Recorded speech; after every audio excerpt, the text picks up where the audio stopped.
پدرها، مادرها، تربیت کردن فرمولش چندان پیچیده نیست. اگر میخوایم بچه ها خوب تربیت بشن، ما باید خانه خوبی رو برای بچه ها مهیا کنیم. خانه خوب شرایطی داره. یکی از شرایطش اینه که رابطه زن و شوهر تو خونه رابطه صمیمانه‌ای باشه. زن و شوهر تو خونه با هم هی دعوا نکنن.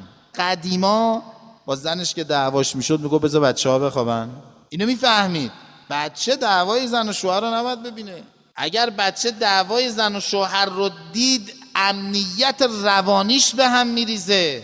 ما اگه بخوایم بچه‌های سالمی پرورش بدیم، زن و شوهرها باید با هم دیگه بسازن، و الا نمیشه بچه خوب رو تو خانواده پرتنش به این راحتی تربیت کرد، مگه اینکه خدا کمک بکنه این یه رفیق خوبی گیرش بیاد، با رفیق خوب کاری انجام بگیره که پدر و مادر باید انجام میدادن.